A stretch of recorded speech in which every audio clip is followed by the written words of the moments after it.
Hey yo, welcome to Beyond the Mat, where it's all about the things and stuff. It's like this and like that, sitting in a lotus seat. We breathe deep from our heads to our feet till we feel inner heat. A little bit of rhythm for your soul, stretching out your minds from your head to your toes. We in our flow state, we don't know no hate. We into feeling great though, so we correlate. Coil snake gonna rise, sunshine. We take our time to appreciate divine grace. It takes place in a pace in them inner states. From a country road down to the interstate, we contemplate this, we here to make this, we here to break this, but we never fake this, we never hate kids, we in the love vibe. Me and my whole tribe, we gonna try to be fly with the sunshine. Hey, all you Beyonders out there. Welcome to the show. I don't even need to say the name again. Y'all just heard it on the rap intro. Some folks have asked, and yes, that is me rapping.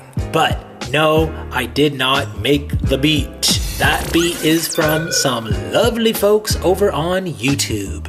Their channel is called No Copyright Music.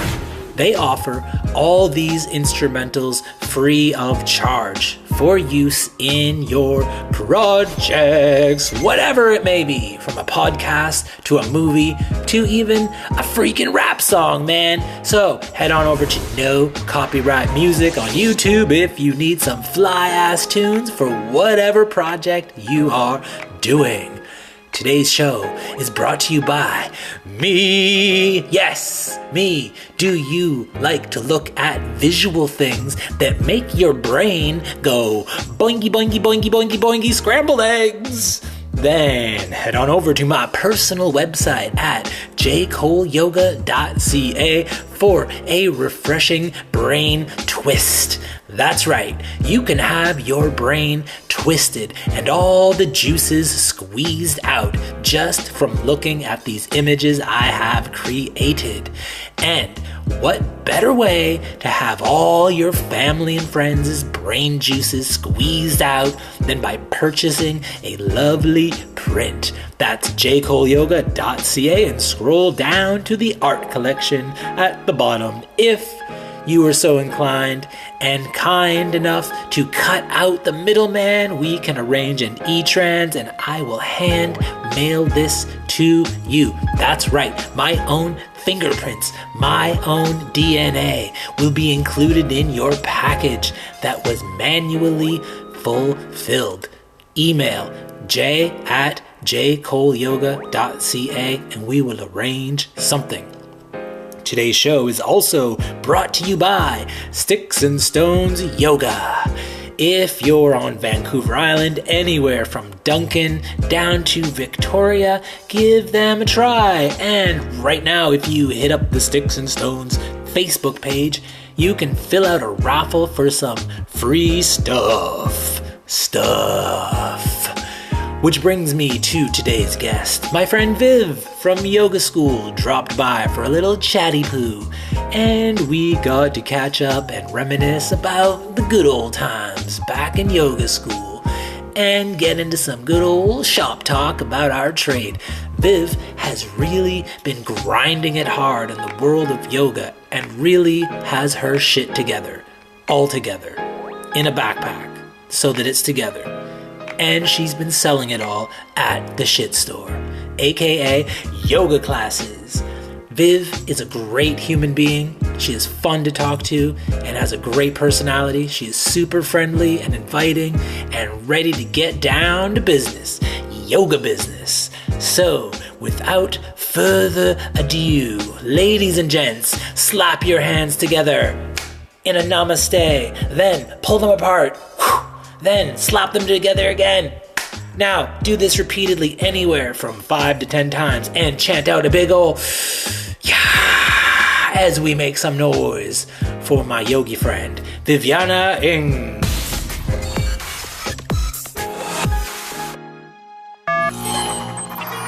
Welcome to Beyond the Mat as we sit here on yoga mats. So I can't really call this Beyond the Mat today, can I? Why not? Because we're actually on the mats. We're sitting on yoga mats in a field. Oh, right on. Here at Beacon Hill in beautiful Victoria, British Columbia. And I'm here with my friend Viv, who we went to yoga school together. Yeah, thanks for having me. I'm excited to be here. Oh, thanks for being here. This is cool. Yes, super cool. Good to catch up with you again. Mm-hmm. So I guess we both hatched out of Feel Good Yoga and Pilates. Yep. In Victoria. Yep. A couple of years ago. Oh, yeah. Yeah. What brought you to Feel Good? Like, why did you choose that place and that time?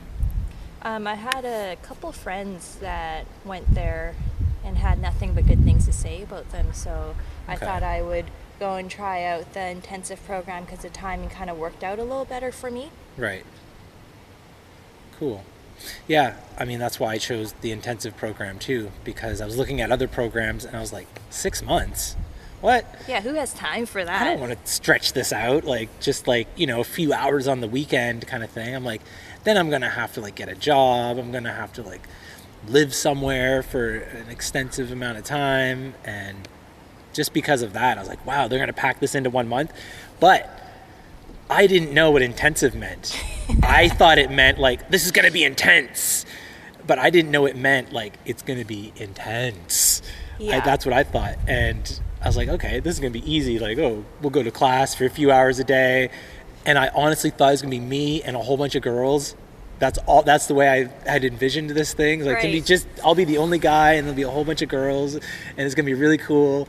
I'll have all this attention on me all the time. And it didn't turn out that way. It's split pretty we ended up 50. with how many guys did we have? 4, 5? It was pretty much even on both sides, right? I think there was 5 guys and 6 girls. Mm-hmm. Something like that. Yeah. And a small class too. In my mind I was like, oh, it's gonna be school. There's gonna be 30 people in the class. Yeah. So that was my how I had envisioned it. It was fun though, man. I had no idea what I was getting myself into. Yeah. I had 0 yoga experience. Walked in there. It was hard. You had done yoga before. I had a couple times, Yeah. a few times. Crazy. But I guess I went to yoga school to kind of learn it better. Yeah. And to not spend all that money. Yeah. Because it's expensive, right? Oh my God. And it can be, yeah. Yeah, it can be. When I was paying for classes, that was my whole entire paycheck or my whole entire savings, because I wouldn't just go once a week. I went a few times a week because I needed it. My body needed it. Yeah. Yeah, I mean, and it adds up. I've seen it $18 a class at some places. Yeah. Or more. And yeah, for me too, I was like, I'm never going to be able... Because I only ever did yoga with Adriene online on YouTube. That's for 2 years I had done yoga with Adriene almost every day. So that was the only yoga I knew. And I'd done a couple classes here and there just to kind of you go in and you tell a teacher oh, I'm new at this. And then they're like, okay, you're the one, I'm going to use you as my my guinea pig. Yeah. And they would be like, look what Jay's doing. He's doing it wrong. And they'll bend you the right way. And I'm like, yeah, this is what I came here for. Meanwhile, I had been doing it already for a year or so, but you go into a class and always say that you're new. And the instructor's always ready to show you the right way. It's I don't know. And honestly, it's just fuck off, don't touch me. Every single person moves in their own way. Yeah. And I think that should be respected everywhere you go. But yeah. I think a lot of times people just want to adjust you to how they think you should be. Yeah. Without knowing. Yeah. Right? But I mean, I was probably doing my tabletops wrong, sagging in the belly, until someone finally told me yo, you're kind of like this. Yeah, and they'll adjust that's a huge thing. Yeah, it is. It's good. I think that's the biggest thing about going to school and learning the poses correctly. Yeah. Yeah. Yeah, learning, but I mean, even school, I know that it taught me how to do a lot of things better, but unless I have a mirror in front of me at home, then I don't know if I'm actually doing it. Probably still doing it wrong till this day.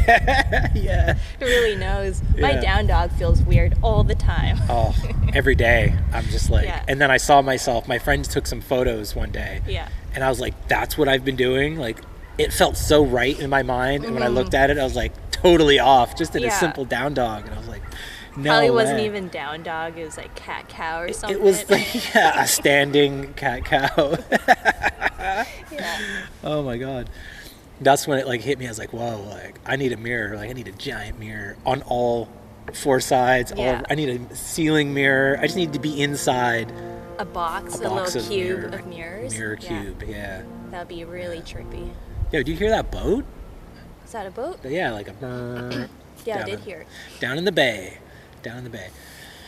I forget that there's a bay here. Like I forget all that because I live so far up inland from the water.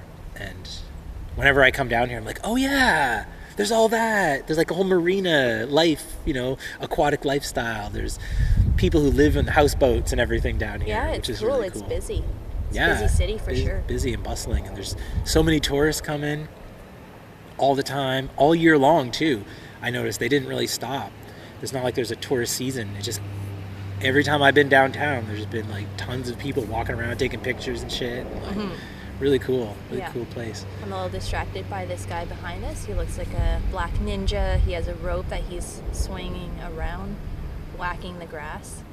Oh, yeah. Everyone, come to Victoria where we have boats and ninjas. And yoga. And yoga, Lots of yoga. Of course. I call this like the new age hippie capital of Canada is what I call this place. Aside from like Nelson, BC. Nelson was like the weirdest place I've ever been. When it comes to like, hippy dippy spirituality, woo woo stuff, which I love, man. I love it. At least people leave you alone here, right? I think every city has their weirdos. Yeah. But I think people just do their weird stuff and they just walk away. Like that guy, the ninja, he just whipped his rope around and then he just disappeared into the tree. He's gone. He's gone. Yeah. With one little bounce of his feet up in the tree. Yeah.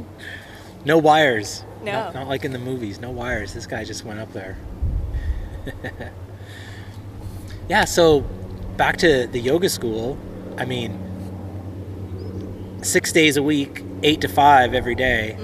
That was grinding it. And then you'd go home, and I thought I was going to have a job too to make extra cash after. And I was so tired after class every day. I would go home and I'm like, oh man, now I have like 4 or 5 hours of homework and research and studying to do for the next day. Yeah, That it was a lot of work packed into 6 days. Yeah. And I think we had Sunday off, and during the Sunday off, it was time to study, right? So it wasn't really a day off. No, it wasn't.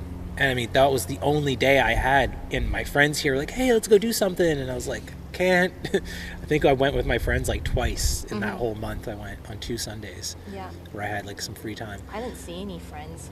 I didn't. I saw my husband when I went home. Yeah.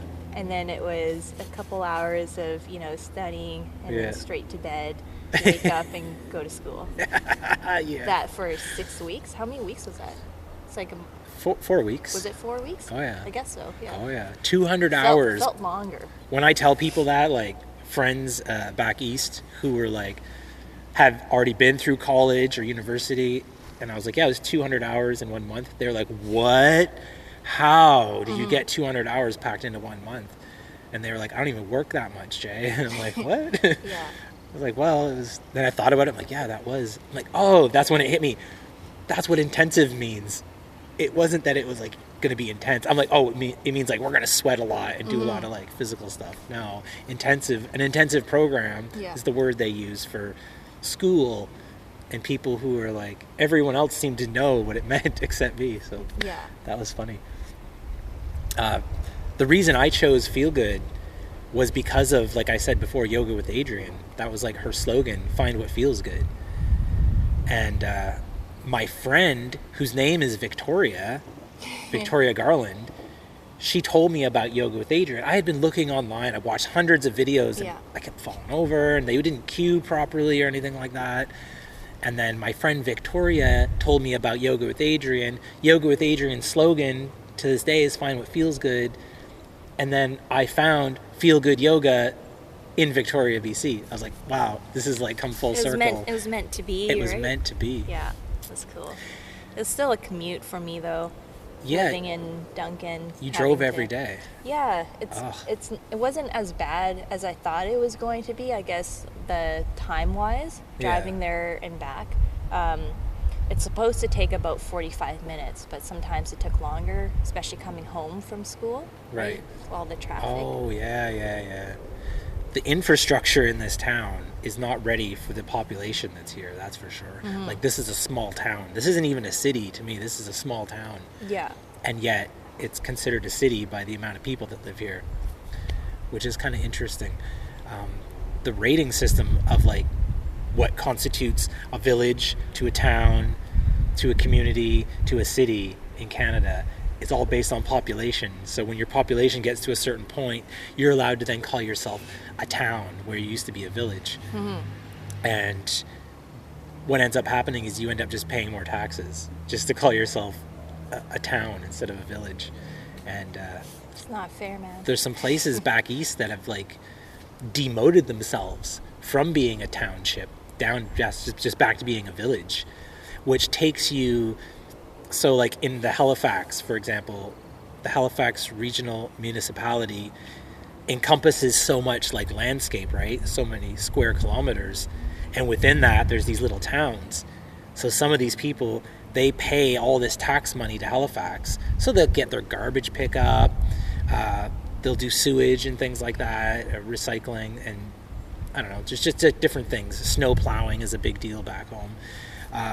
And some of these towns, so many people have moved out of them now that they're like, it's not worth it for us to keep paying all this money to Halifax just to call ourselves a town. So they demoted themselves back to being a village. So there's like the town of, cross that out and write in village. The village of whatever it was. I forget actually which one it was, but there's a few who have, like, kind of shut down from being a town, which is kind of neat. I didn't know it worked that way. Yeah, it's kind of weird. It's kind of cool, though, at the same time, to be able to call yourself a village. Yeah. Takes you way back in the days. That's what I think. I'm like, is this old-timey? Y'all are churning your own butter? Yeah. Horse and carriages and everything. And soak your bread, your hard piece of bread, just to make it soft again. We had to make bread, I remember, in grade 3. And this stands out in my mind forever. How old are you right now? I'm 39. 39. So in grade 3, we had to make bread. And they brought in husks of wheat in bales. So we were learning how it was done back in the day. Did you have to grind it or, like... Oh, yeah. Really? We had to, like, take the husks of wheat and shuck off all the little wheat kernels. Yeah. And then put that into, like, this grinder thing that would grind it, and each piece of wheat would pop open, and there's a little bit of flour in every piece of wheat. And then we would sift it through these sifters, and then that would let the flour fall through, and you'd take the shells and throw the shells away. But there would still be little pieces of shell that made it through the sifter.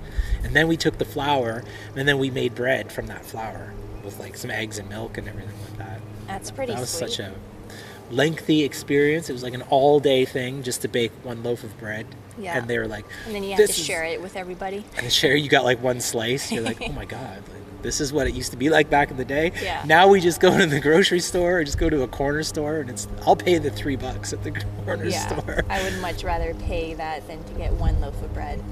Yeah, one slice of bread. An all-day event for one slice of bread. Yeah. Yeah. But I've cut out all the gluten. I cut out all the carbs, so I don't even get, like, the gluten-free bread, because that shit is just packed with carbs too. Mm. I don't really miss it. So it's more like a low-carb diet then?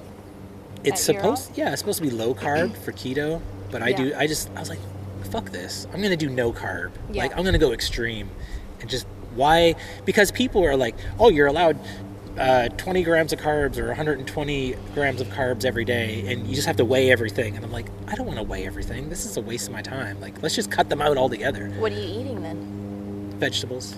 And water. Vegetables, water, tons of tea. Yeah. And the vegetables are like dark leafy greens and dark green everything. What would your main source of protein be if you're just eating vegetables, like leafy greens? I just kind of like pray that there's enough in the vegetables that I eat, but I know there's not. So I take like a just vegan. Gonna pass out like the next couple hours.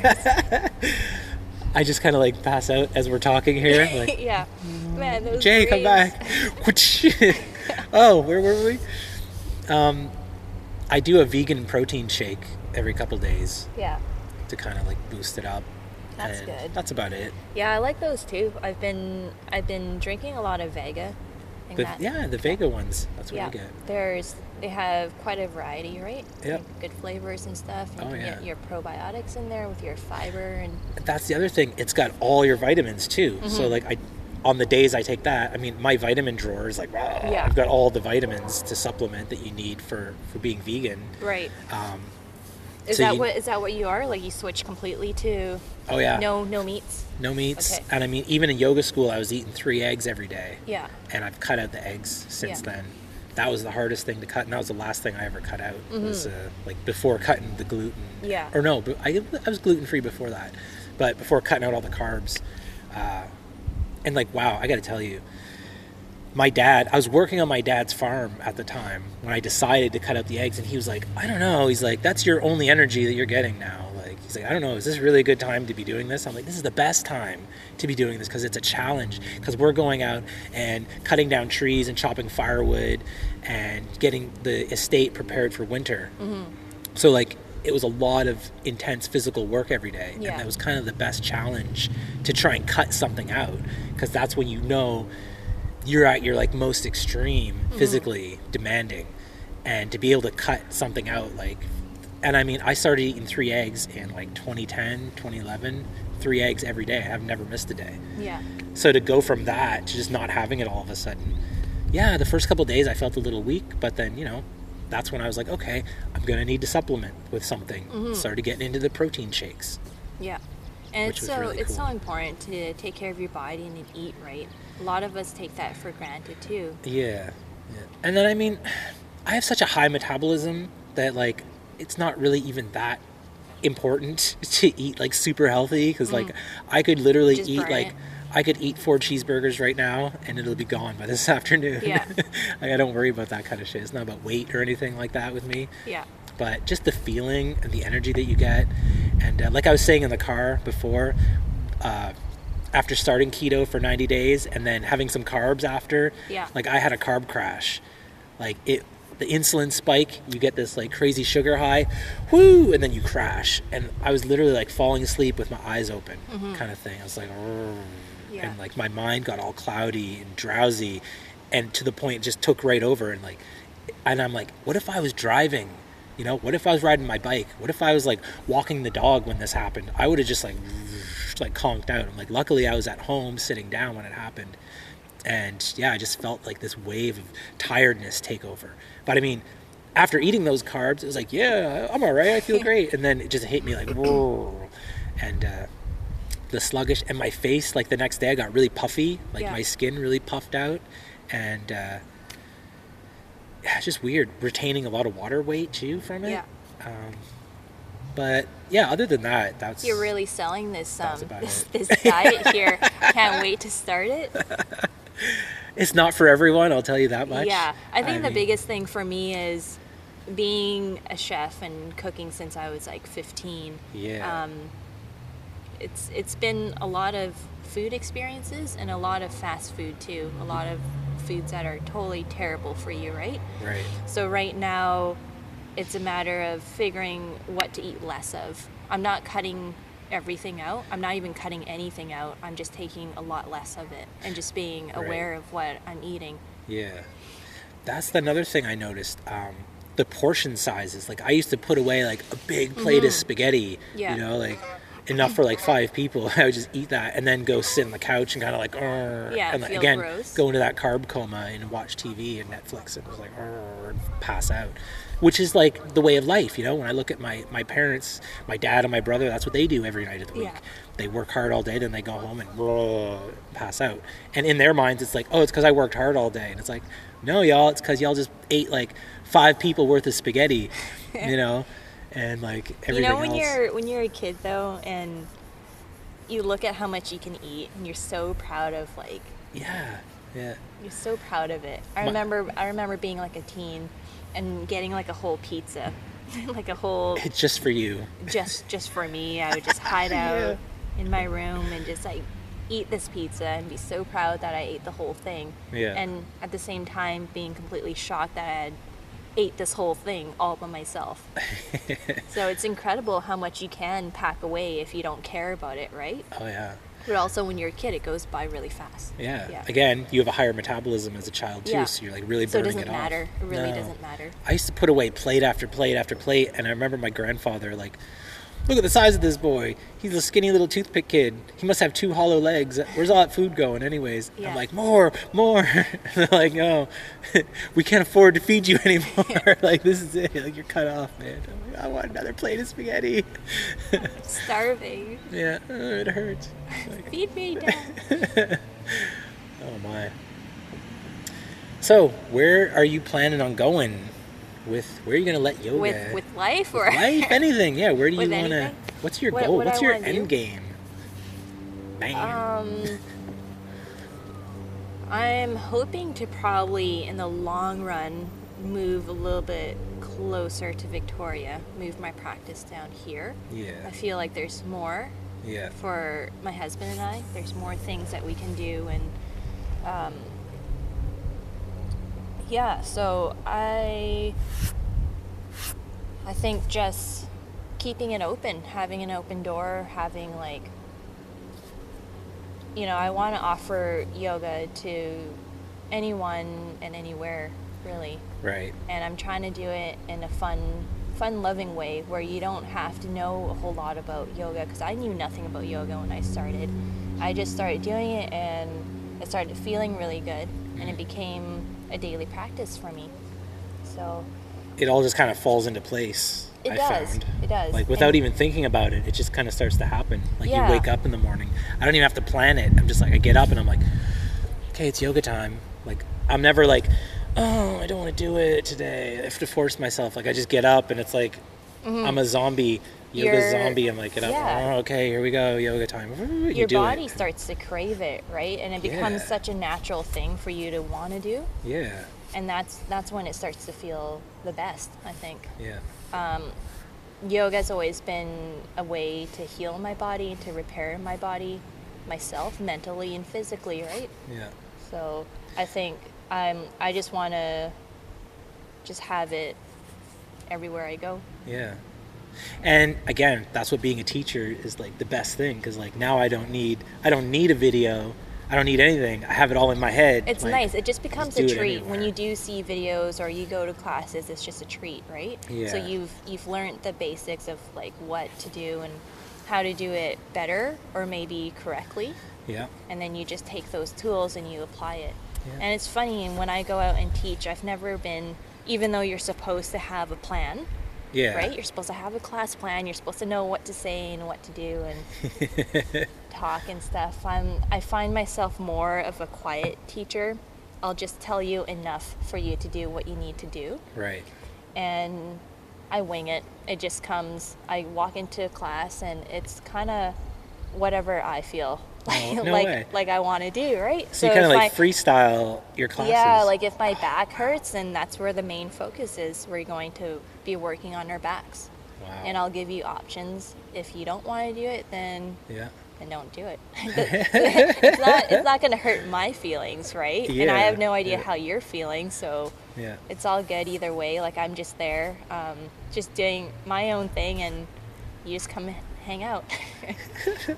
That's amazing. I can't do that at all. Like I just can't freestyle it, and like I put so much time into writing my classes. Oh man, I do that too. So I write. I have in the past I had spent hours writing a class plan and making sure it's all perfect, and I'm going to do this right after I do that. Yeah. And by the time I get into class, I just have kind of it's weird. It's kind of like a break where I just can't read what I wrote down. It just doesn't. Yeah. That just goes away, and then I just have to freestyle it. Like I can't read what I've written down. It just doesn't apply anymore. Right. It's always kind of been like that with me, and I find that it's more fun just having it just organically happen rather than keeping it very static. And That's so cool. Like, I envy you in the way that you could do that, because like I've tried and I'm like, I don't know. I'm like, guess we're just gonna do sun salutes all class, guys, because I don't have anything planned. Yeah, no, it's good either way, right? It's Yeah. whatever works for you. Yeah. Yeah, and I guess the way I structure my classes, I have like 24-point font on the page so that I can see it when I'm standing up too. Yeah. And then I have everything set so like there's a little like vinyasa kind of flow where like this, then this, and this. And then I'll put like a ×2 so I know. And then I have everything highlighted in different colors and sections and everything, and like the first wave and the second wave and all that kind of stuff, the intro and outro. I'm gonna have to pause this for a sec, man, because like I really gotta go pee. And we're back. Whew. That was an impromptu pee break there. I had to run off into the forest. it was needed. It was needed. Had to be done. That was those 2 coffees from earlier. Oh yeah. Yeah. Did you actually finish both of them? Yeah. Oh yeah. It's a lot of caffeine. I could drink coffee all day, That's my jam. And I can't even, so like I'll drink 1 coffee a week is all I'm allowed to have. Yeah. Or like a day of coffee. So today's going to be my coffee day, which makes for great podcasting because I can just keep talking for hours. And yeah, the days of my coffee are like peeing all day. I've noticed. And I don't know where I was going with that. Just coffee that kind of wigs me out. Like I get all jittery in the afternoon. Yeah. And it's a tough thing to quit, I think. I can't even keep it in the house. To just limit yourself for, I don't know, you said like once a week? Yeah. Yeah, that's pretty tough. Yeah. Like especially with something like, well, coffee just became so addictive. Yeah. And I started noticing like the crashes too from not having it.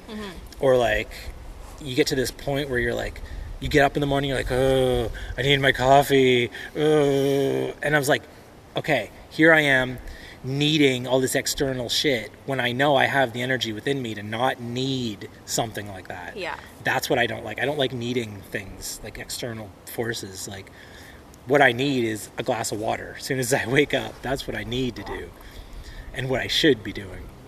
Yeah, I don't even do that even though I want to. Water's just gross, man. It's not that it's gross. It's just like, it's just another thing that's not very exciting to have, right? Yeah. So you kind of just have it because you have to. Yeah. Yeah. Yeah. I know they say you're supposed to drink so many glasses of water every day, and that just ain't happening with me. I'm like, tea is water, right? Tea's made from water, so that counts. It depends what kind of tea you're having. Are you having like herbal teas, or are you having like caffeinated tea? I'm having like Tetley tea. That's what's English wrong with breakfast you, man. stuff. You're always so jittery.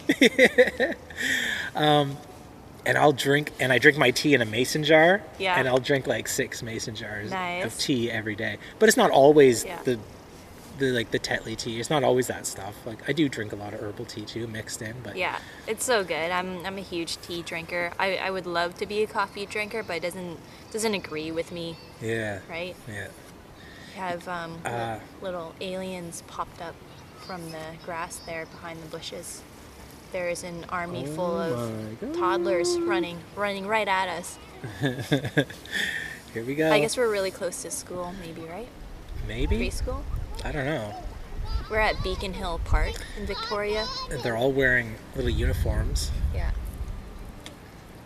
Is that to be able to spot them? Are they They're playing pretty baseball? cute. Is that what's happening? I don't think so. I hope not, because we're in the wrong area if they're going to start playing baseball. I'm not moving.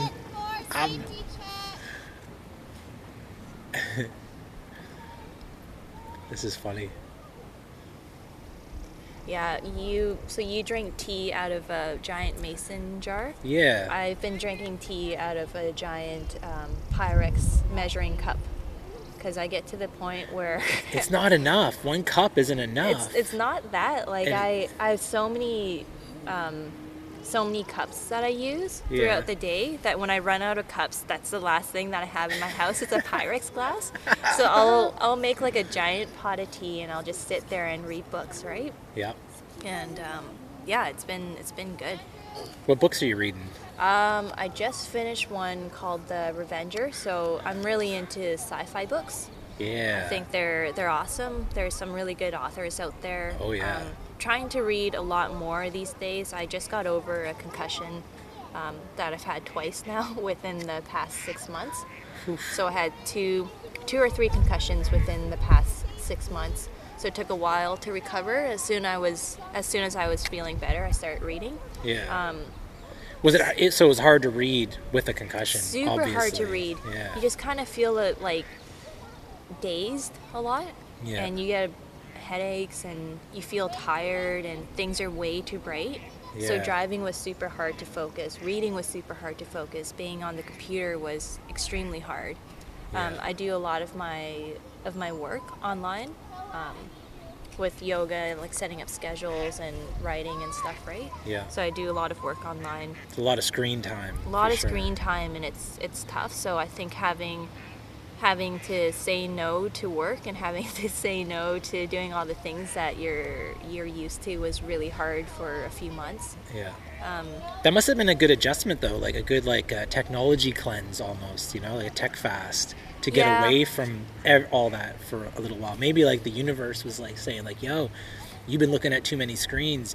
You've been in too much of this kind of environment where there's negative things happening, and it forced you to pull back even if you didn't want to, even if for your job you shouldn't have been, right? But sometimes the universe works like that and just kind of forces you like, okay, you need to take a break. Yep, and that's the good thing about injuries and stuff. There's always a downside, of course, being injured, but then the positive side is the recovery part. How well can you handle yourself? How well can you take care of yourself? Can you take the time to slow things down and really look at it in a different view? Yeah. So that was really good. That was definitely the positive part about being injured or having a concussion, all that kind of stuff. But as soon as that was all over, man, did I ever go right into it. Yeah. I was just catch up on all my shows, watched everything, start reading again, started rock climbing and stuff. So yeah, it's been good. It's been tons of fun. Yeah. What do you got? Some critters on your yoga mat? Yeah, I think it was an ant. Little things. They're trying to get you. I know. There she is. So I rolled that. I had a bug roll that I put on my mat earlier, made from citronella and beeswax and some essential oils and stuff. Clearly that didn't work. Well, these ones flew over the zone and kind of... Yeah, they kind of landed there. Yeah. My barrier didn't work. Well, it probably worked for whatever is in the grass here. Mm-hmm. And yeah, so I don't know. I think sci-fi books are they're nice.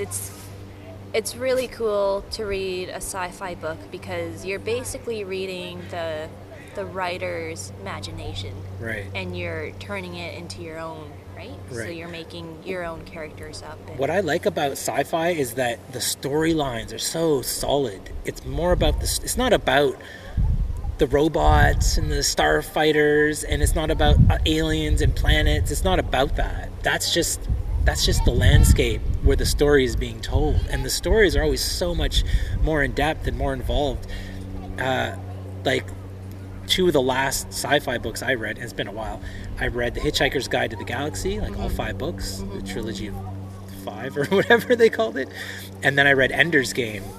Okay. Which was awesome, and the movie totally ruined it for me. Yeah. I was like, y'all tried to squeeze Ender's Game was 3 or 4 books too. They tried to squeeze into one movie, and I remember watching the movie. I was like, oh, this is cool. Hope this is a trilogy kind of thing. But it wasn't, right? The movie was lame. The movie was lame. They tried to pack it all into one movie. Same as Hitchhiker's Guide. They tried to pack the whole thing into one movie. Yeah. And it's you can't. This is an experience, It's if they would have tried to put Lord of the Rings in one movie, it would have been the same thing. Yeah. At least they knew back then, we can't do this book any justice by making it one movie. We need to stretch this out. And sci-fi. That's Do you have really cool. Do you have some favorite authors? Not off the top of my head. Not no. really. Have you? Douglas Adams, the Hitchhiker's Guide guy. He did Dirk Gently too, which are really cool. Okay. Anything, by him. It's really cool. Really like weird and out there kind of stuff. Stretches your brain capacity. So I was reading, I think I started out with Dune, the Dune series. Have you read that before? I remember watching the movies as a kid. Okay, the old movies movies completely suck. And that's the problem. It's all the movies, all the books that they had turned into movies. Yeah. It just ruins it completely. Oh yeah. It's never the same. Yeah. So yeah, I think I started reading the Dune series, and then I went to read some robot series after that, which was from Isaac Asimov. Okay. Never heard of it. And then Terry Pratchett's really good too. So he writes a lot of kind of like witchy tales. Yeah. I didn't know he wrote stuff. I've seen his movies, like The Color of Magic. Yeah, that's a book too. Yeah. So he has a bunch of good books out there. It's unfortunate that they didn't have a bigger budget for some of that stuff, because it's like, this is a really cool story, and they've got like some B actors in there. How old is that movie? It's pretty old because it's for free on YouTube right now. Oh, okay. It's like... Does it suck? If you're into storylines, which I am, I look past a lot of shit because I like the story. Yeah. Like, I will watch... I can't. I don't think I can. No? No. It's got some really poor acting. Like, what if they made Rick and Morty into a novel, right? I'd read that. I would read that for sure. It's probably a comic, though, if anything. I haven't seen a comic. They probably should make it into a comic. They should, yeah. They should make it into a comic. But I mean, they have like a hard enough time releasing the show on time. Yeah. If you remember last season, like, we waited. They're like, this is it. Rick and Morty's coming out. And they played episode 1 just to like give everyone a little taste. And then like 3 or 4 months later, the rest of the season came out. It's like, oh, what? But I found out through listening to podcasts and things like that, the trouble with them is the censors. Yeah. Like, they have some really deep, messed up themes. They do. That the censorship is just through the roof. And they're like, no, you can't say that. Like, if we take out this one thing, the whole episode is garbage. Like, we can't remove that one thing. It's the rest of this is predicated upon the foundation of this one thing that you're trying to pull out. And it's like, they're really smart. The writing's super smart. I don't think that kids should watch it. No, definitely. It's definitely not a kid-friendly show, depending on how old you are. That's the argument online right now. But there's people who think that because it's a cartoon, it's for kids. People like my dad, who, when my dad grew up, a cartoon was for a kid. And then when you're not a kid anymore, you stop watching cartoons. Yeah. And you become an adult and you do adult stuff. Does he know that you watch it? But oh yeah, he knows, well, ever since Simpsons and Family Guy and all this kind of stuff. Yeah. Like, and they can't understand, like, look at these adults walking around. They're all still watching cartoons. I don't understand it. And it's like, yeah, it's just that we are from a different generation. We loved cartoons so much. We carried it with us as we got older. This shit didn't go away. It stayed there. They're like, okay, there's millions and millions of people on the earth right now who love cartoons. Why, looking at it from a business standpoint, why are we going to just drop that and try and sell them, adult stuff now? It's like, no, let's keep selling them cartoons. Simpsons, for example, it's been on for like 33 years or something like that now. And it's not even really kid-friendly, right? It's no, none of it. Yeah. It's because it's aimed at us. It's aimed at our generation. It's aimed at adults. And I think that's why Rick and Morty is aired later at night, too, because kids are supposed to be in bed by that time. But I know a lot of kids are still watching it. Right. And there are a lot of themes in there that are like, whoa, yeah, I don't know. That's really... like, kids aren't going to understand it. They're going to take it the wrong way. They're going to take it more literal. They're not going to read it into it metaphorically as maybe we would. And more psychedelically too, like when Jerry goes through that wormhole trip. Yeah. Like, there's some mind-blowing stuff going on in there, and that's like one of my favorite scenes out of like all the series so far. Yeah. Pickle Rick.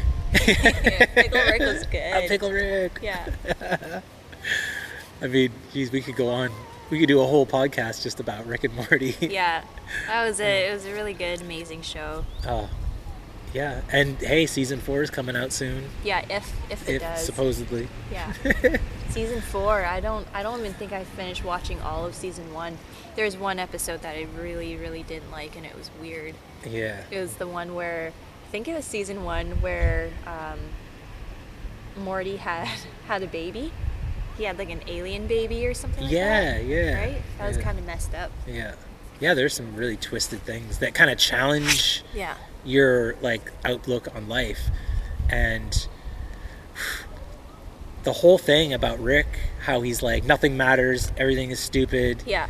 Just, you might as well just like fucking kill yourself, or you might as well just do whatever you want, kind of thing. His attitude reflects back to like Dan Harmon, his own like weird insecurities. Like I've heard him on podcasts. He is like so self-loathing. He's so like insecure. Yeah. Like, and it kind of reflects back through Rick. And he's like a nihilist too. Like he thinks the world should just blow up and be dead. Like he doesn't believe in the joy and happiness of life or anything. And that's reflected all back through Rick's whole character. He just needs to smoke some weed. I think he does too. Pretty sure he does. It's not helping, man. He needs to smoke some stronger weed. Yeah. But I mean, it's good to have a perspective too, right? Yeah. Like, you know, it can't all be namaste, peaches, and fucking love and light all the time. You know, you need a balance. Nothing is, right? Yeah. As hard as you try, Yeah. it's not gonna. It can't all be like just positive all the time. Yeah. And it's good to. My thing is that I like to keep a really broad perspective. So like, even someone like, I don't even like to say that I am a vegan, because like there's such an identity crisis going on with saying that I am this and I am that, and it kind of paints a weird picture of you. Because if there's a tasty steak in front of you and it was like, you know, yeah, you feel kind of like, I can't eat that, like, because everybody's looking at me and they're gonna call me a hypocrite now if I eat that. I just like to say now that I live off of a plant-based diet is what I say. But yeah, because it kind of like pigeonholes you into this one way, and it paints you in a light. So yeah, there's pros and cons to the identity side of that. I know, and it's just, who cares about what people think, right? There's too many opinions out there. Yeah. And the only one that should matter is just yours. It should, yeah. You have one body, one life. But holy right? shit, if you say that to anybody, it's like, oh, you're a conceited, self-righteous snob with your head up your own ass. And it's like, maybe I am. Maybe I am. If that's what I need to get through this crazy world, then that's how it's going to be. Use whatever labels you want. Come on, look around. Like, we're so small. We're just like tiny little things, and the whole world is huge. Yeah. And like our human arrogance, that's just like this thing that we seem to have that thinks that we're the best of everything. Oh, we're the stewards of the earth. We're here to manage everything. We're the managers. It's like, no, probably not. I think when the aliens come down, they start talking to the whales and dolphins. After talking to us, they're going to be like, fuck these humans. Like, they ain't shit. The whales and the dolphins know where it's at. They know what's up. Like, we're going to hang out with them. We're going to bring them to our planet. Let's leave the humans to destroy themselves. Yeah, I mean, we're so small. Look at space, right? And look at all the different galaxies. What if there's another world that's identical to Earth, except that they weren't ran by humans? What if they were ran by something else? Yeah. Right? Yeah. Like the dogs or something, or birds. Something else has become the dominant life force. Yeah. But again, even calling ourselves the dominant species, again, that relates back to human arrogance. Like, we're not. Have you ever seen somebody fight a lion? Like, the lion wins every time. Yeah. You know, we can make spears and sticks and things. Like, that kind of gives us an advantage. But take that away, and we are not the dominant species. That's one thing here. we're good at, is making things, building things, growing things, right? Working with the environment. That's what we're good at as a human race. Yeah. Unfortunately, dogs and cats can't really do all that, right? Oh, I know. I have to feed the dog every morning. Yeah. I'm like, why don't you have opposable thumbs? If you did, you could open this door and scoop your own food. Yeah. But if she could, she would also eat the whole bag of dog food in one sitting. So. Your cat would eat the dog food? The cat? No, the dog. The Just dog. the dog. Do you have a dog and a cat? Dog and a cat. Nice. Molly and popcorn. Sweet. Are they yours? They're my roommates, but I don't know. I care for them, yeah. They're my little fur babies. Right? Yeah, animals are the best. I wish that we could take all humans away. How about this? I wish we could take all the bad humans away and replace them with cute animals. Yeah. Right? I'm game for that. Yeah. Maybe put them on an island. Australia, maybe. No. That didn't work last time, No. did it? Did you hear about Victoria being infested with rabbits or bunnies? I Years ago? heard. You've heard about that, right? Yeah, there's even a sign on the highway, on the Trans-Canada by my house, it Yeah. says no rabbit dumping. Oh. Because people were like taking these rabbits and throwing them out and throwing them off the side of the highway. Yeah. And there's literally signs, no dumping of rabbits. Like, what does that mean? Yeah. And I was driving with my neighbor. We were going to Home Depot in Langford, I guess, and coming back. And I was like, what's that sign about? And then he explained the whole story about, the infestation. And I moved into a street in New Brunswick one time with my dog, who was a Doberman mixed with a German Shepherd, like the best dog ever. And she had the shape of a greyhound, though. So, like, super fast, smoking fast dog. You could never catch her. And we would sometimes let her off leash, and she would normally stay in the yard. But we moved on this street. So one side of the street is all houses. The other side of the street is park. Yeah. And then after the park, it goes down to an inlet where the ocean came in. And so the tide would come in and out, and there'd be smelly sea crabs and things. And she would like to run down to the park and eat stinky fish and lobsters or whatever gross things she could find. And but that whole park was infested with rabbits. Yeah.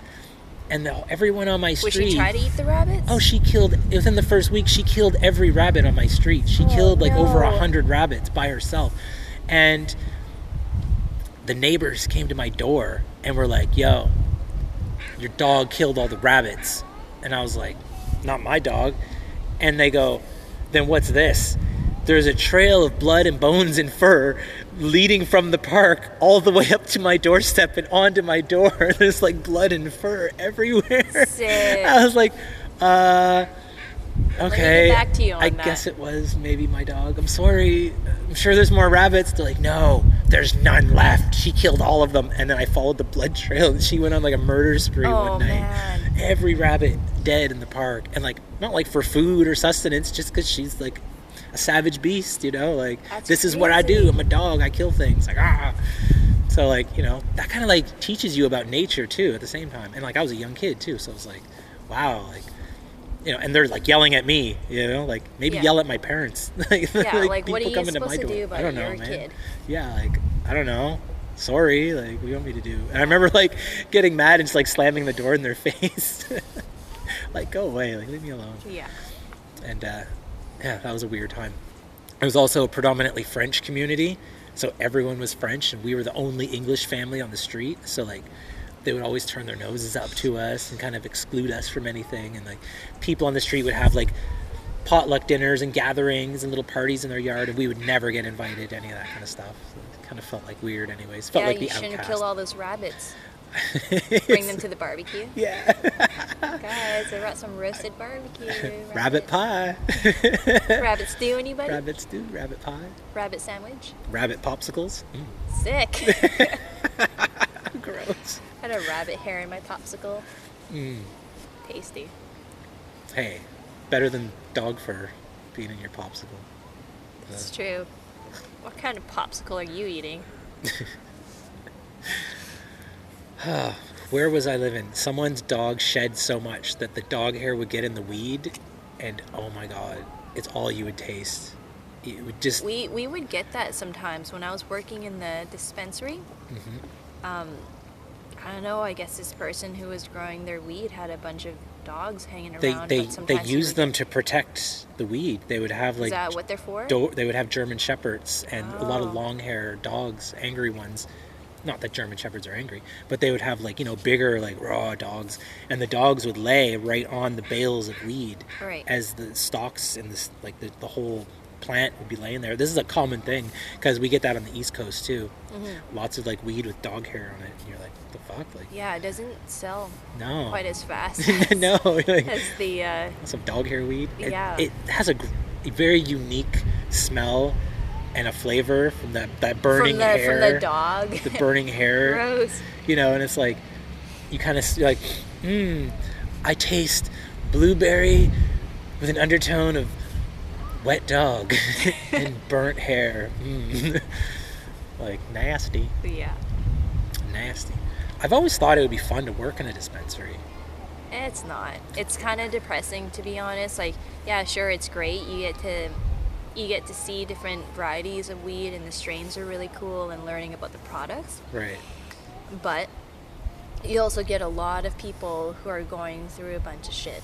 Right. And it's having to listen to them for 8 hours straight, and you can't say anything back, or you can't say anything mean or offensive. Right. Or let alone anything really to upset them, right? Yeah. And you can't give advice or anything like that. No, like, you're not really in a shouldn't, position because of... it's like you know, you don't really know what someone's going through, so yeah. What kind of advice would you say? Have a good day? Like, you can't even say that sometimes. Yeah. I'm dealing with cancer. Yeah, and they snap at you. It's really sad, right? I mean, yeah, a lot of people come in there and they're just awful.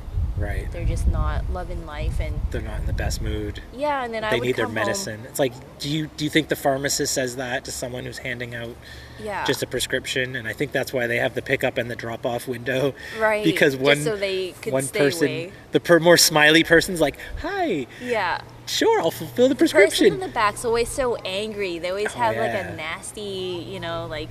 Well, think about it. Your job. You've gone to school to be someone who counts things all day. That's all you're doing. Like, you thought you were going to help people by becoming a pharmacist. You're going to help people become better and well, and then you end up being like a bean counter. You're in the back, and that's all you do all day is hunch over and go to a drawer and pull out a big... We should start to offer them yoga. Yeah, they need it the most, don't they? Right? All that hunchy. Yeah. But I don't know, like it was interesting, I'd give you that, but would I want to go back and do it all over again? Probably not, because I would come home feeling really drained, and just, it gave me a lot of anxiety though, because I took home a lot. I would think about what they had said to me, take that home, and just felt sorry for them, and then, it just took way too much out of me, way more than I was expecting it to be for a simple job.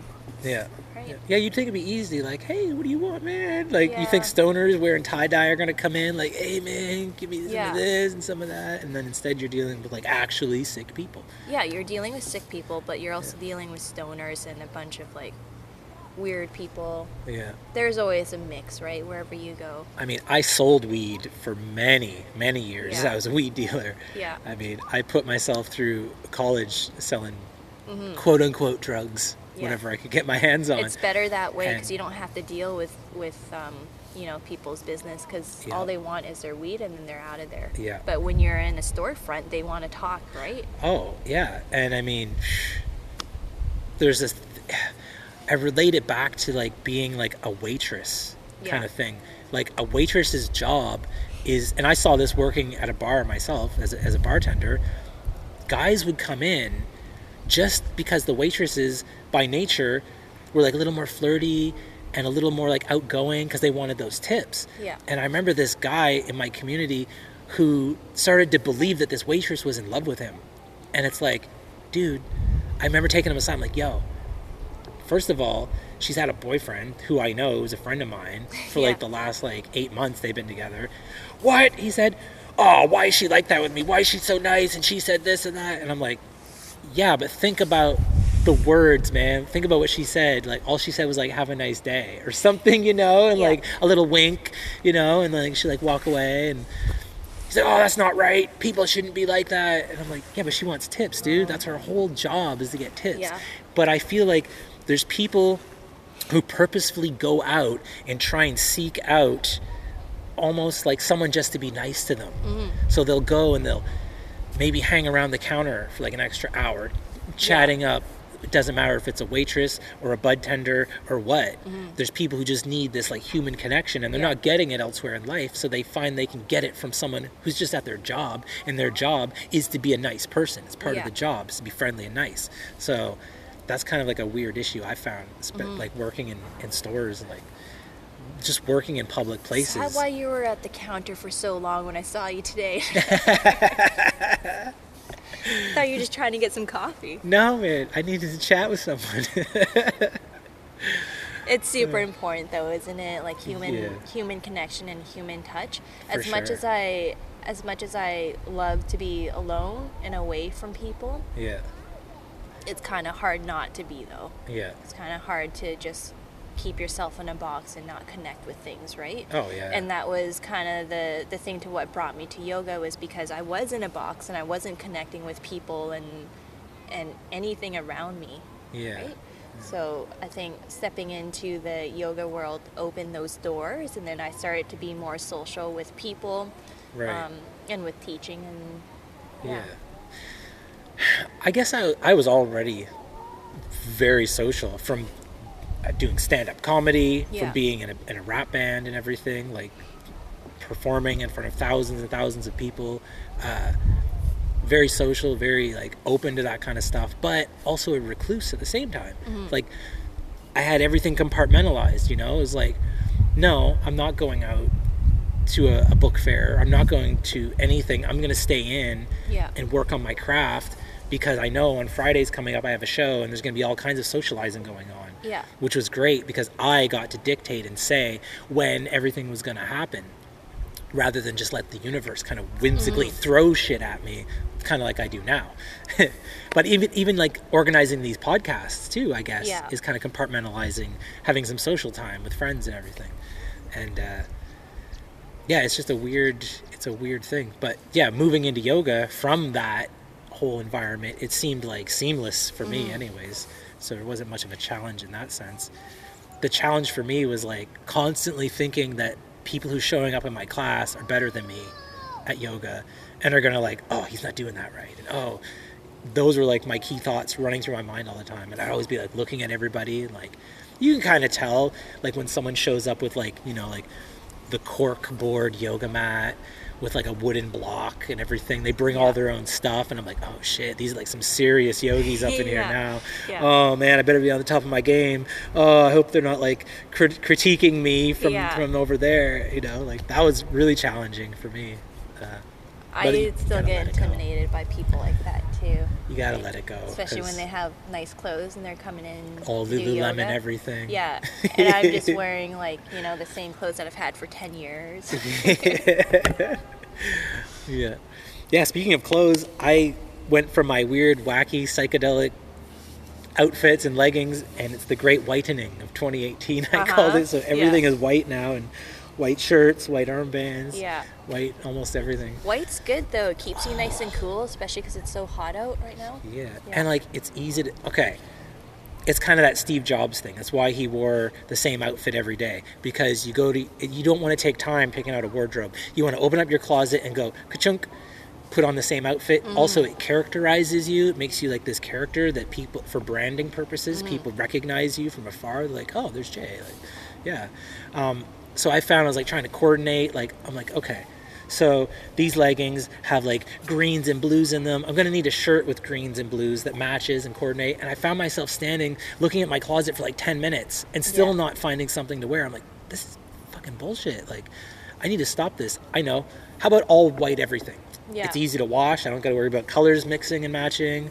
It just kind of simplified life. So now I open up my closet. It's just all white t-shirts and all white leggings and whatever, some black or blue shorts or something like that. Or like randomly I'll find like an interesting shirt like this, just a throw over thing to keep warm. But yeah, simplifying life in every way possible. Oh yeah, that's what it's about. And how do you like translate that to other aspects of life?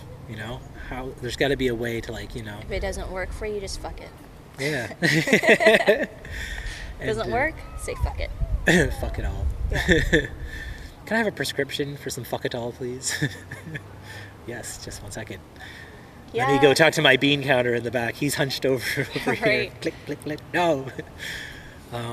The meals too simplified. I do 30-day meal preps now, and it's all in little freezer packs in my freezer. So do you spend a day like getting all your stuff together? That's my hunching day. Yeah.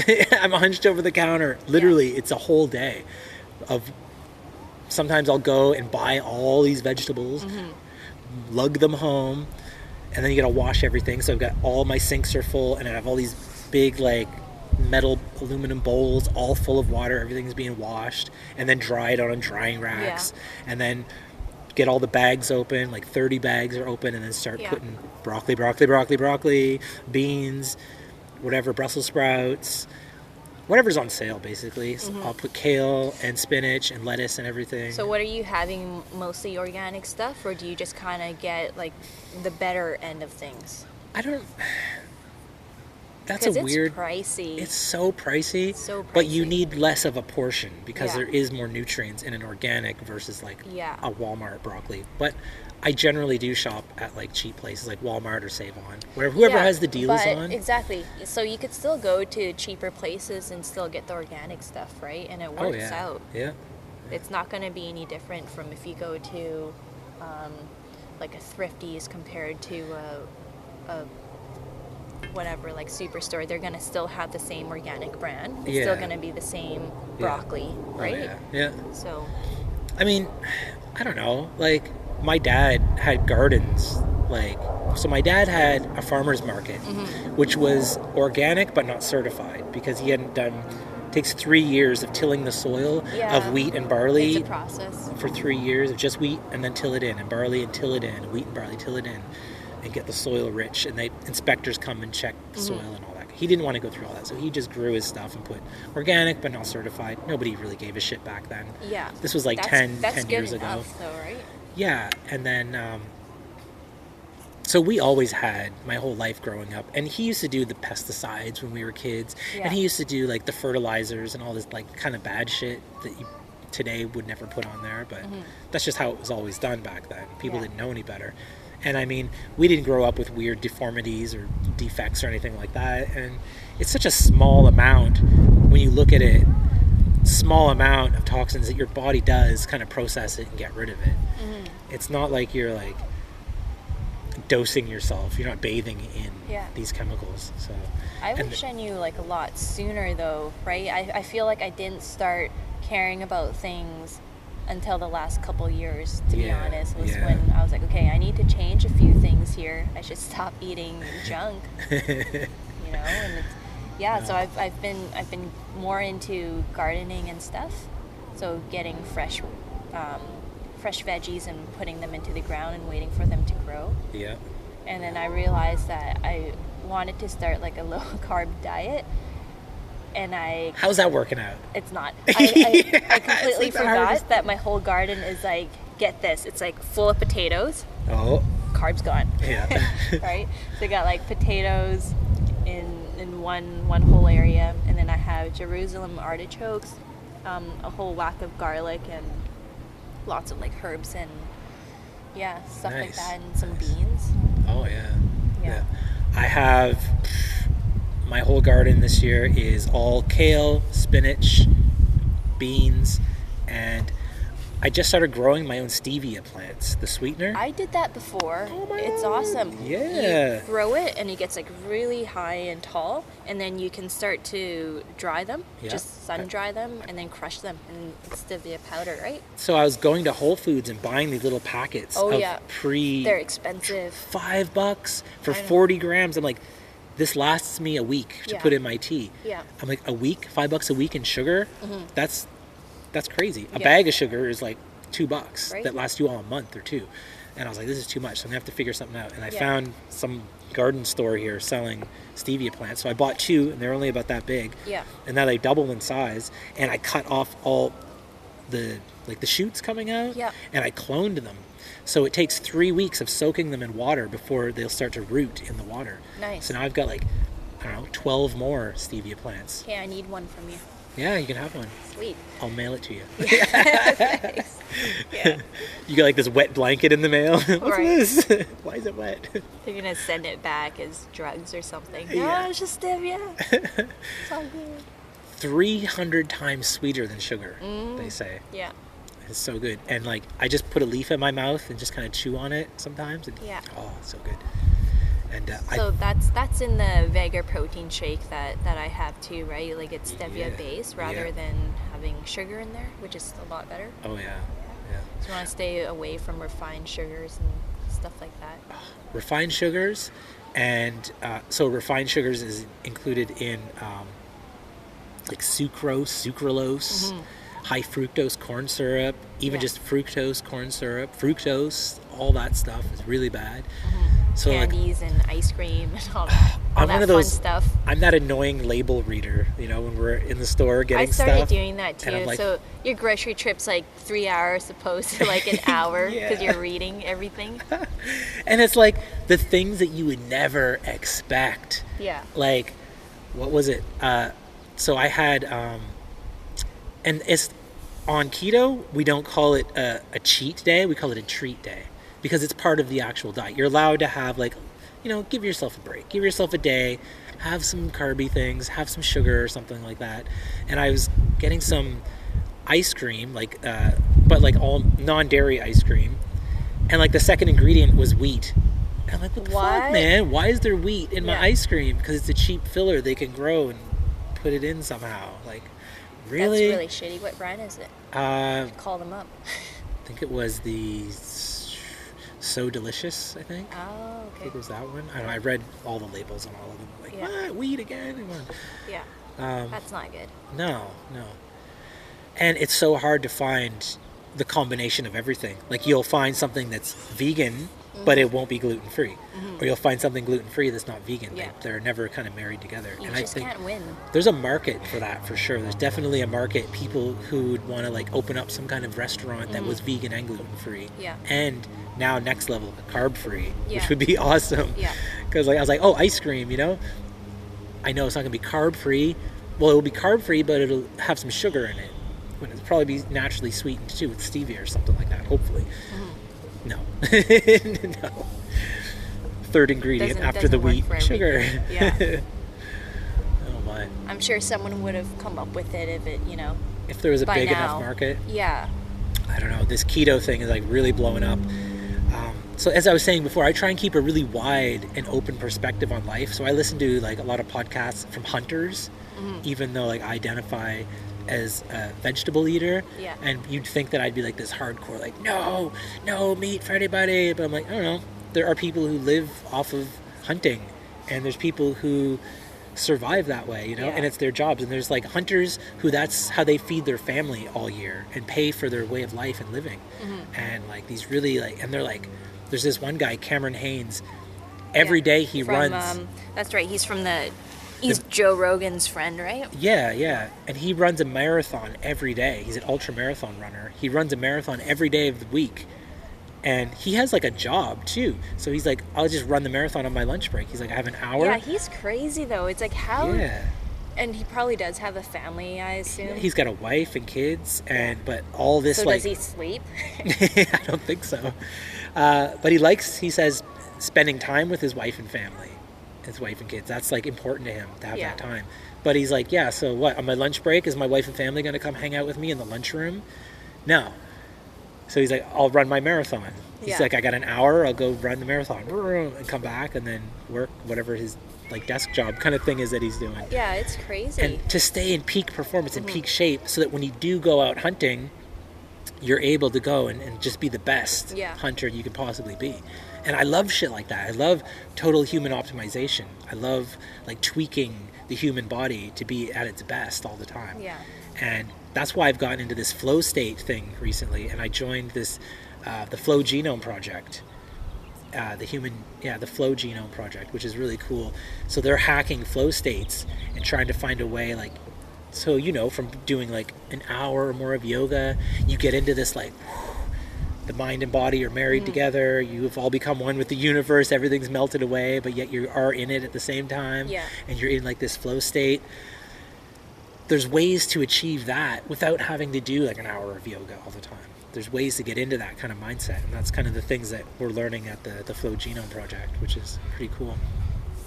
Anyone interested in learning to get more flow in your life should definitely check that out. And they've got a Facebook group and a website and all that kind of stuff. Cool.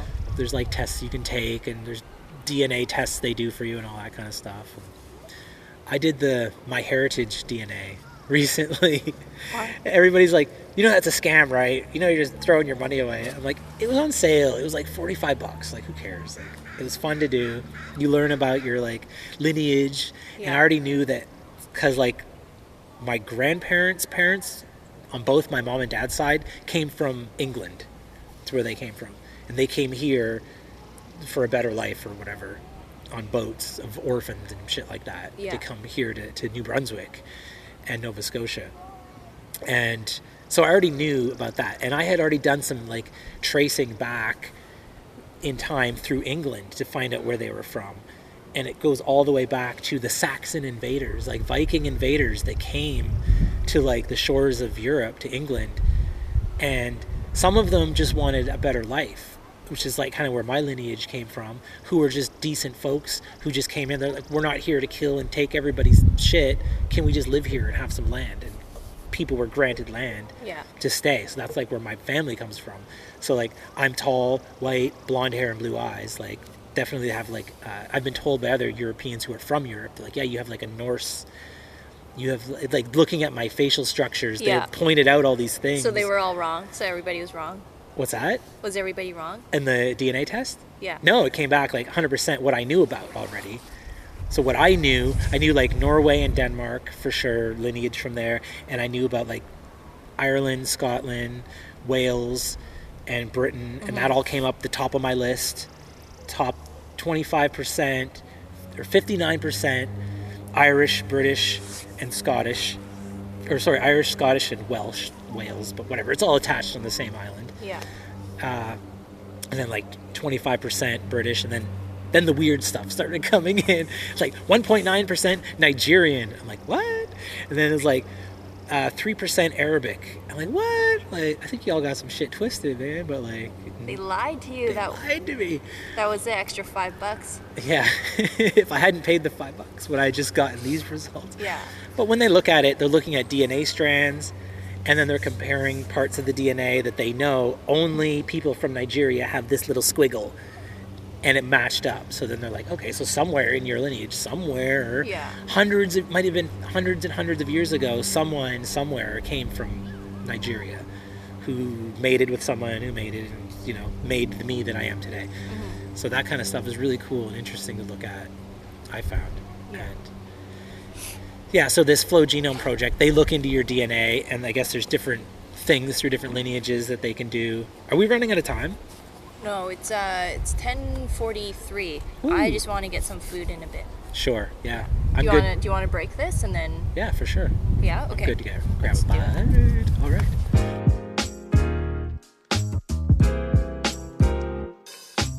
Take 3. Welcome back, everyone. What was that? Gunshots? Pew pew. The Star Wars gunshots. Right. Pew pew. And danger. So you know when you're cueing where to put your hands, like for yoga? Yeah. Because like you want like the index finger kind of like make an L, and you kind of want that parallel, index finger parallel with the edge of your yoga mat, and then the other your other fingers spiral, like flare outwards. Yeah. In class, I always say like, okay, get your pew pew fingers, pew pew pew pew, and then put them down on the ground, pew, and then spread them out.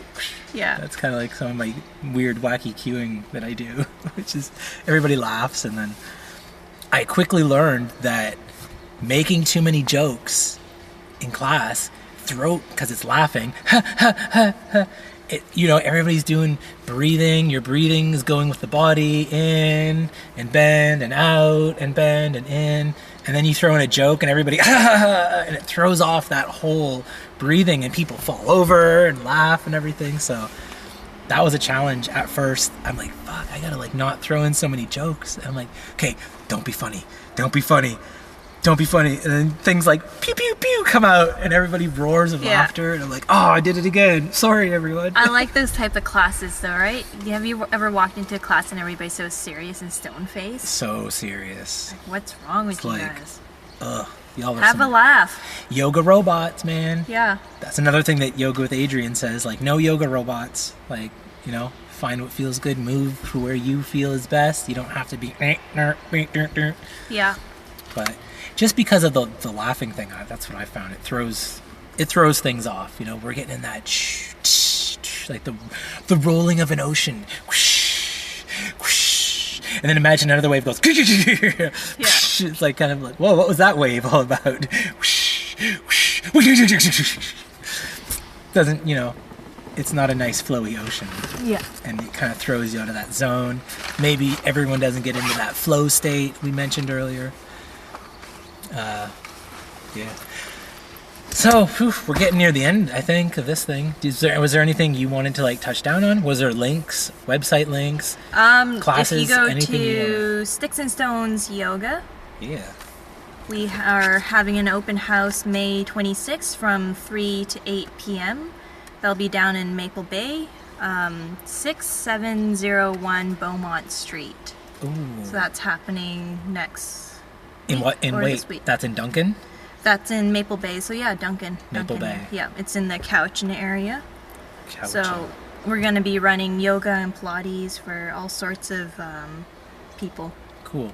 What's Pilates? What's the difference? The biggest difference, I think that I'd say it's more strengthening, body strengthening, right? Less you're exhaling on exertion rather than inhaling in and out through the nose. When you're doing yoga, there's a calmness to your breath, right? Right. When you're doing Pilates, it's work. It's actual work. Right. Yeah. So more heart rate gets up. It's more of an breathing. exercise rather than like a stretch. It's not a stretch, right? It's like, Right. yeah. Cool. Yeah, I didn't really know that. Yeah. Like I see yoga and Pilates. You see the signs everywhere. And I'm like, what's pilots? Then someone Pilots, said yeah. Pilates. I was like, No, oh, it's that's good. how you say it. Pilates. It's Yeah, not pilots. it's great. I strongly believe that you need the combination of both. Yeah. I think Pilates would be way too hard on its own without having any yoga influence to it. Right. So I like combining the two and having a fusion. So sometimes I run yoga Lottie classes. Oh. So then you get like the nice breathing of yoga, the bouncy poses, and then you get the hard strengthening workout of the Pilates. So working your core, your legs, and your arms. Right. Yeah. Cool. So really good for like stability and focus and stuff. Muscle toning. Yeah. And you building- can, and the thing is you can have tons of fun with it too, right? I'm trying a new thing that I've been doing, I guess, the last year and a bit here, where I would offer the yoga lattes at wineries and breweries. Right. So around Victoria, around the Cowichan Valley. Cool. And if you go to Sticks and Stones Yoga on Facebook, if you like us, you have a chance to win a free class Ooh. at any of the locations that we'll be Cool. at. Nice. Yeah. A free class, everyone. Get on it. Be about it. Yeah. Win that free shit. Cool. Well, thanks, Viv, for being here, doing this today. Thank you. It's been Awesome. a pleasure. Yeah. I'll see you later. So that's it, everyone. Get all your shit in a bag, Summer. Get all your shit in a bag. Goodbye.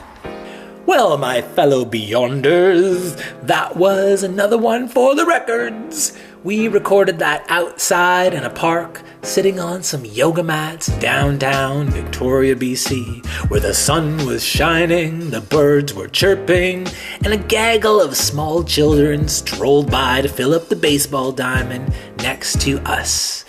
After the show was over, Viv and I headed around town and did some light errands, had a little meal at Green Cuisine, including this really cool thing she's doing at Crag X. That's the word crag, and that means a steep or rugged cliff or rock face. So Crag X is a climbing wall facility where Viv will be teaching some yoga to the climbers pre and post climb. Get them all stretched out. That's happening here in the near future. After that, I had some further business of my own, and so we parted ways until next time. And until next time, with all of you folks listening at home, thank you for tuning in and dropping out. Peace, love, and light, namaste, and all that other good noise.